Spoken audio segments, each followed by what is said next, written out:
Hello friends, welcome to Manasvi exam solutions.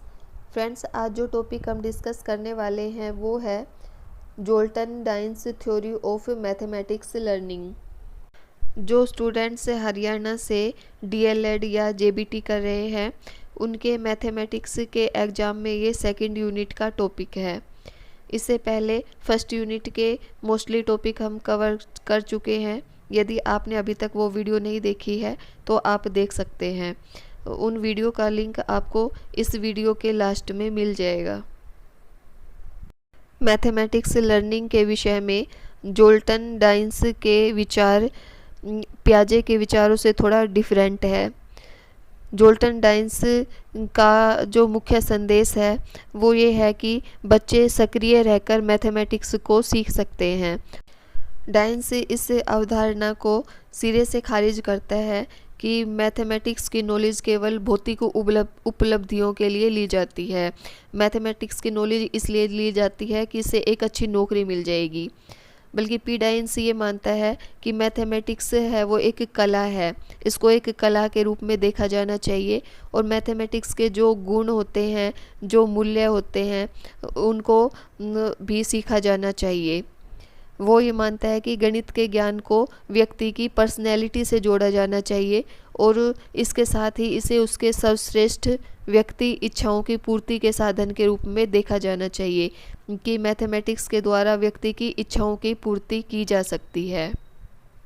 Doctor जोल्टन P dance ने mathematics learning की 6 stage theory दी है और उनकी जो फर्स्ट स्टेज है उसको फ्री प्ले स्टेज, स्वतंत्र अवलोकन अवस्था कहा है। इस स्टेज के अनुसार जब भी कोई नई समस्या हमारे सामने आती है तो हम उसे हल करने का प्रयास करते हैं और एक ही बार में समस्या हल हो जाए ऐसा ज़रूरी नहीं है। जब समस्या हल नहीं होती है तो दोबारा से प्रयास किया जाता है और तब तक प्रयास करते रहते हैं जब तक कि उस समस्या का समाधान ना मिल जाए। इस प्रकार बार बार प्रयास करने से हम उस समस्या को अच्छी प्रकार से समझने लगते हैं। जो हमारा मस्तिष्क है वो सुचारू रूप से देखने और समझने लगता है। इस प्रकार स्वतंत्र अवलोकन की यह प्रक्रिया अधिगम का प्रथम चरण है। कहने का तात्पर्य है ये है कि इस अवस्था में अधिगमकर्ता फ्री प्ले के माध्यम से अपनी समस्याओं से परिचित होता है। नेक्स्ट स्टेज है रूल बाइंडिंग स्टेज, नियम बाध्य अवस्था।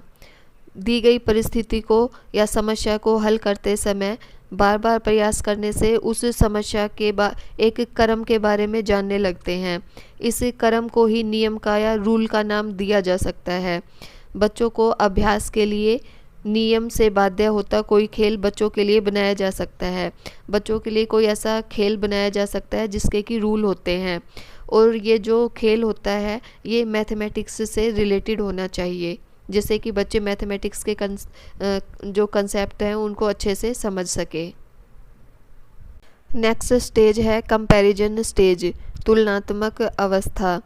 जब बच्चों को क्लासरूम में मैथमेटिक्स से रिलेटेड अनेक प्रकार के खेल खिलाए जाते हैं तो उनका आपस में कंपैरिजन किया जा सकता है। उन खेल के बारे में डिस्कस किया जा सकता है। एक जैसे नियम के लिए अलग अलग सामग्री से विभिन्न खेल खिलाए जा सकते हैं। ऐसे बहुत सारे खेल हो सकते हैं जिनके एक जैसे ही नियम होते हैं। जब अलग अलग खेल को एक जैसे नियम पर दोहराया जाएगा तो बच्चे नियम को गणित की मुख्य विषय वस्तु से आसानी से जोड़ सकेंगे। धीरे धीरे बच्चे ये समझ जाएंगे कि वास्तविक महत्व सिखाए जा रहे हैं, न कि प्रयोग की जा रही खेल सामग्री को। नेक्स्ट स्टेज है रिप्रेजेंटेशन स्टेज, प्रस्तुतिकरण या प्रदर्शन अवस्था। विभिन्न खेलों के द्वारा बच्चे वास्तविक तथ्य तक पहुंच चुके हैं। उनको खेलों के द्वारा जो नियम समझाने थे वो समझ चुके हैं, लेकिन उन नियम को, उन रूल को मस्तिष्क में स्थिर रखने के लिए, उनको याद रखने के लिए किसी ठोस प्रस्तुति की आवश्यकता होती है और उन रूल को रिप्रेजेंट करना आवश्यक होता है। उन रूल को रिप्रेजेंट करने के लिए तालिका, ग्राफ, चित्र या निर्देशांक का प्रयोग किया जाता है। इसलिए इस अवस्था को प्रस्तुतिकरण अवस्था का नाम दिया जाता है। नेक्स्ट स्टेज है सिंबलाइजेशन स्टेज, सांकेतिक अवस्था। प्रत्येक नियम या मैथमेटिक्स के कंसेप्ट के लिए अलग अलग प्रस्तुतिकरण बनाया जाए। जब विभिन्न नियम या जो कंसेप्ट है वो एक ही प्रक्रिया को दोहराते हो तो उन नियम के लिए हम चिन्ह का प्रयोग कर सकते हैं और चिन्ह का प्रयोग करके चिन्ह की भाषा को विकसित कर सकते हैं कि ये जो चिन्ह है इसका क्या मीनिंग है। इसे सांकेतिक अवस्था कहा जा सकता है। नेक्स्ट स्टेज है प्रिंसिपल स्टेज, सिद्धांत की अवस्था। चिन्हों को बनाने व समझाने तक की प्रक्रिया काफ़ी लंबी जा सकती है। इसके लिए एक निर्धारित क्रम अपनाना आवश्यक है। पहले कुछ आवश्यक जानकारी से प्रारंभ करके कुछ निश्चित नियम प्रयोग करते हुए निष्कर्ष तक पहुंचा जा सकता है। प्रारंभ में प्रयुक्त जानकारी सिद्धांत है। जिस जानकारी का प्रारंभ में प्रयोग किया जाता है वो क्या होता है, प्रिंसिपल्स। निकाला गया निष्कर्ष प्रमेय है। उससे जो निष्कर्ष निकाला जाता है उसको थ्योरम कहा जाता है तथा सिद्धांत से प्रमेय तक पहुंचने का रास्ता उत्पत्ति है। प्रिंसिपल से और थ्योरम तक पहुंचने के लिए प्रूफ का यूज किया जाता है। इस स्टेज में निष्कर्ष निकाले जाते हैं या सुझाव दिए जाते हैं।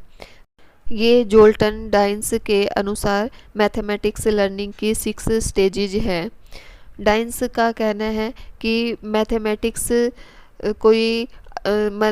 को सीखना दर्शक के खेल की तरह नहीं है जो कि सिर्फ खेल को देखते हैं।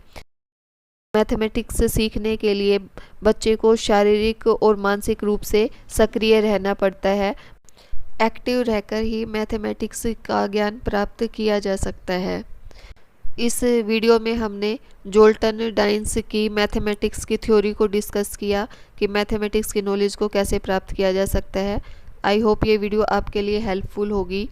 यदि वीडियो हेल्पफुल लगी हो तो इसे लाइक कीजिए, शेयर कीजिए and for more educational videos मेरे चैनल को सब्सक्राइब कीजिए और साथ में जो बेल है उसे भी प्रेस कीजिए ताकि आगे आने वाली वीडियो का नोटिफिकेशन भी आपको मिलता रहे। Thanks for watching my video.